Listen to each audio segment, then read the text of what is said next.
Hey, happy Tuesday. Yeah, I'm trying to think about that for a second.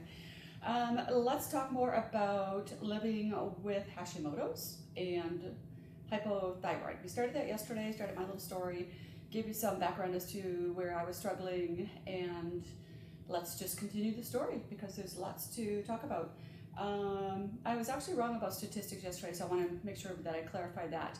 It's 4 women in every 1,000 um, patients that are diagnosed with Hashimoto's. So it's 1 for men, 1 man in 1,000. They get off a bit lucky with that one, I guess. So I wanted to make sure we had that clear. So let's talk about causes tonight. Causes of Hashimoto's autoimmune disease that will present first, typically. You can have hypothyroidism without the Hashimoto's, but typically they run together. So Hashimoto's will show itself first, and there's a lot of really silent kind of symptoms that that you kind of put up with and you don't really recognize because you're thinking, oh, I'm just getting older. It's part of the package for who I am and the age that you're at. So it's really nice if you can kind of look at some of those symptoms early on and understand better where you need to go and what happens. But let's talk about the causes tonight. So causes, and there really isn't a definitive answer for what causes Hashimoto's. And I hate to say that the medical profession could do better, but I think the medical profession could do better in looking into this disease because it hits so many patients out there. I wish it was something that they would spend some of the monies that they receive in investigating that. However, we are where we are at. So today, the causes, they list as it's in your DNA. So your great-grandma may have had it, your mom may have had it and didn't understand what it was and just kind of put up with all of the symptoms that she had to go through that whole process in the years that she had it. And that's hard. Other areas that they've listed as a cause are environmental, which they don't go into a lot of detail that I can see out there for research. It says environmental.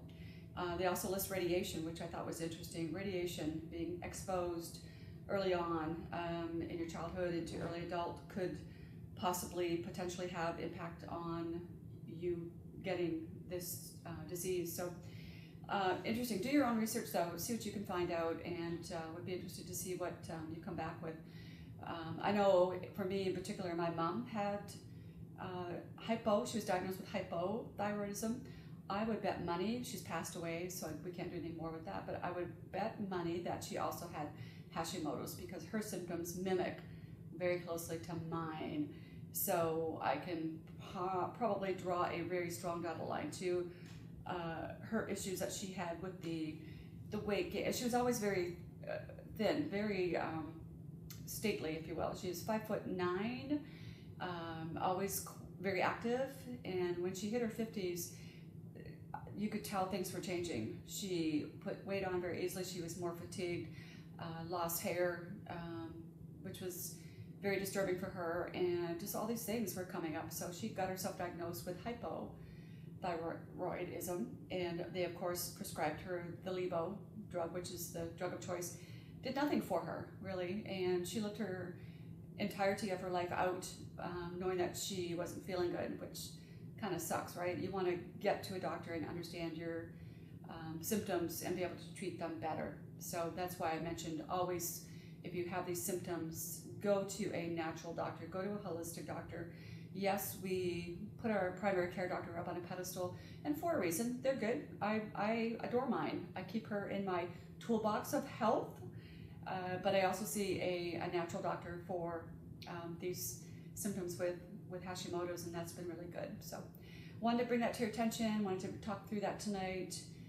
I think this is a really important topic of discussion, and I think it's going to be a good one to keep on discussing throughout the week. So have a great rest of your night. We will talk soon.